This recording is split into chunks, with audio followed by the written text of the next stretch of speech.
పాత్రికేయ మిత్రులకు నమస్కారం. ఈరోజు పొద్దున నేషనల్ హెరాల్డ్ కేసులో ఏదైతే ఆ కేసుని కోర్టు కొట్టివేయడం జరిగిందో, ఎన్ఫోర్స్మెంట్ డైరెక్టరేట్ ఏదైతే నేషనల్ హెరాల్డ్ కేసులో రాహుల్ గాంధీ గారిని, సోనియా గాంధీ గారిని మేము గతంలో ఎన్నోసార్లు చెప్తూ వస్తున్నాం. నేషనల్ హెరాల్డ్ కేసులో ఎటువంటి ట్రాన్సాక్షన్స్, ఎటువంటి లావాదేవీలు జరగలేదు. నేషనల్ హెరాల్డ్ కేసు అనేది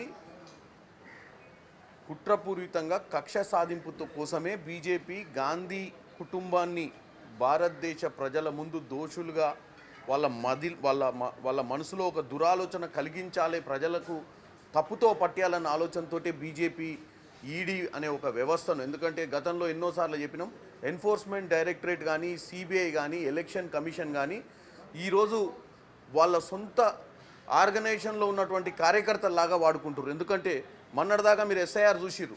ఎలక్షన్ కమిషన్ భారతదేశ వ్యాప్తంగా కూడా ఎట్టి పరిస్థితుల్లో బీజేపీని గెలిపియాలి, ఎన్డీఏ ప్రభుత్వాన్ని కాపాడాలన్న ఉద్దేశంలోనే పనిచేస్తుంది. కానీ ఏ రోజు కూడా అదొక న్యూట్రల్ బాడీ అన్న విషయాన్ని మర్చిపోయింది.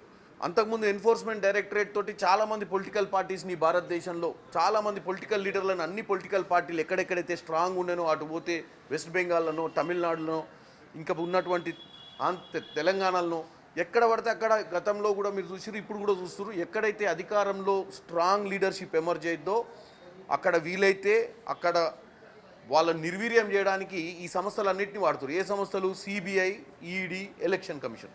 దాంట్లో భాగంగానే ఈరోజు క్లియర్గా భారతదేశ ప్రజల ముందు ఈడీకి చివాట్లు పెట్టింది కోర్టు.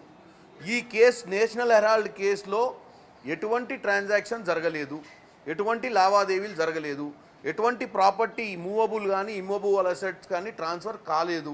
మీరు ఉట్టిగానే ఛార్జ్ షీట్ ఫైల్ చేసి వాళ్ళ మీద ఎఫ్ఐఆర్ ఫైల్ చేయించే దిశగా మీరు నోటీసులు ఇవ్వమని చెప్పి కోర్టుకు పోతే కోర్టు చివాట్లు పెట్టి ఇలాంటి పనులు చేయొద్దని చెప్పడాన్ని చూస్తుంటేనే ఈరోజు బీజేపీ ప్రభుత్వం ఇకనైనా వైఖరి మార్చుకొని, ఇకనైనా ఉన్న వ్యవస్థలను ప్రజా సంక్షేమం కోసం, ప్రజల అవసరాల కోసం, పెద్ద పెద్ద సమస్యలను పరిష్కరించడానికి ఈ ఈడీలను, సిబిఐలను వీటిని వాడాలి. కానీ ఇన్కమ్ ట్యాక్స్లను, తర్వాత ఎలక్షన్ కమిషన్లను కానీ వాళ్ళ స్వలాభాల కోసం, వాళ్ళ పార్టీ మనుగడ కోసం ఇలాంటి కార్యక్రమాలు తీసుకోవద్దనేది ఈరోజు తెలిసింది. దీంతో భారతదేశ ప్రజలకు కూడా తేట తెల్లమైపోయింది. బీజేపీ తన సొంతంగా ఉన్నటువంటి వ్యవస్థలను ఎలా పొలిటికల్